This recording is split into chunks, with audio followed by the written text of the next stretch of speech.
बिस्मिल्लाहिर्रहमानिर्रहीम। Welcome to my channel Haniya health and beauty tips. अपने तमाम दोस्तों को अपने चैनल में खुशामदीद कहती हूँ। दोस्तों, उम्मीद करती हूँ कि आप लोग खैरियत से होंगे। तो दोस्तों, आज कुछ हो जाए सेहत की बात हानिया हेल्थ के साथ। आज मैं आपकी सेहत के लिए एक ज़बरदस्त किस्म की रेमेडी लेकर हाजिर हुई हूँ। दोस्तों, गैस और बदहजमी का इलाज और इसे आप किस तरह से इख्तियार कर सकते हैं, आज मैं आप लोगों के साथ शेयर करूंगी। गैस का और बदहजमी का हो जाना आज एक अमूमन आम सी बात है। आज हमारा जो स्टमक है यानी हमारा मैदा है वो बहुत ही कमज़ोर है। इसकी वजह ये है कि हमारे मिलावट शुदा चीज़ें जो हम खाते हैं या चटपटी चीज़ें जिनका इस्तेमाल हम बहुत ज़्यादा करते हैं, मिर्च मसालों का इस्तेमाल बहुत ज़्यादा करते हैं, जिसकी वजह से हमारा मैदा जो है वो डिस्टर्ब हो जाता है।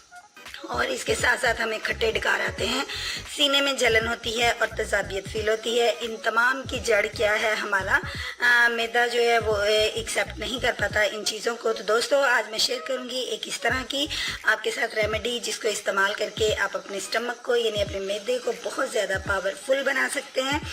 दोस्तों, चलिए अपनी इस रेमेडी की तरफ चलते हैं, लेकिन इससे पहले मैं आपसे रिक्वेस्ट करूंगी मेरे चैनल को सब्सक्राइब कर लीजिए और बेल आइकन पर क्लिक कर दीजिए तमाम अपडेट्स का नोटिफिकेशन सबसे पहले पाने के लिए। और जिन दोस्तों ने ऐसे कर लिया है मैं उनकी बहुत ज़्यादा शुक्रगुजार हूँ।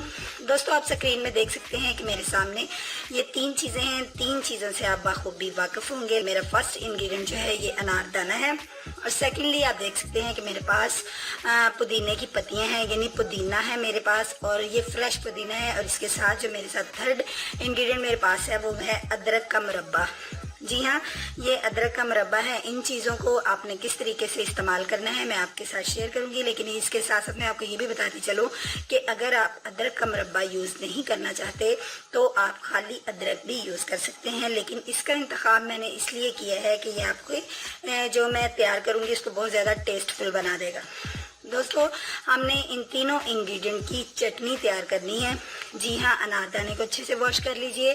वॉश करने के बाद आप इसको और पुदीने की पत्तियों को भी अलग कर लीजिए और इसको वॉश कर लीजिए, और आप अदरक को भी अच्छे से मैश कर लीजिए। इन तीनों चीज़ों को आपने अच्छे से पीस लेना है, इनको यकजान कर लीजिए, इनकी चटनी तैयार कर लीजिए और इसको एक जार के अंदर बंद करके महफूज कर लीजिए। और इसको आपने डेली 2 टाइम इसका इस्तेमाल 1 चम्मच लाजमी करना है। दोस्तों, अगर आप इसकी चटनी तैयार कर लेते हैं और इसको आप सेव कर लीजिए फ्रिज में और डेली इसका 2 टाइम इस्तेमाल करते हैं, याद रखिए कि आप बिलीव कीजिए, श्योरली यकीनन ऐसे ही होगा। आपका मैदा बिल्कुल मजबूत हो जाएगा और आप हर तरह की चीज़ को बासानी हजम भी कर सकेंगे, और साथ ही साथ आपको सीने में जलन, तजाबियत, खट्टे डकार किसी किस्म की कोई प्रॉब्लम नहीं रहेगी। और इंशाल्लाह ताला नेक्स्ट मंथ में रमज़ान का आगाज़ हो जाएगा तो ये चटनी आपके लिए बड़ी ही ज़बरदस्त साबित होगी। आप सहरी और इफ्तारी के वक्त भी इस चटनी का इस्तेमाल करके अपने मैदे को बहुत ज़्यादा स्ट्रॉन्ग और पावरफुल बना सकते हैं। दोस्तों, ये एक इस तरह की चटनी होगी जो कि आपके लिए हर तरीके से इफ़ेक्ट करेगी। तो मैं श्योरली कह सकती हूँ कि आपको इंशाल्लाह ताला ये ज़रूर पसंद आएगी। कल मिलूंगी एक नई वीडियो के साथ, लेकिन साथ ही साथ ये आपसे रिक्वेस्ट करूँगी इसको शेयर कीजिए, लाइक के बटन पर क्लिक कर दीजिए और अप्रिशिएट कीजिए मेरे चैनल को। कल मिलूंगी एक नई वीडियो के साथ। अपना ढेर सारा ख्याल रखिएगा। अल्लाह हाफिज़।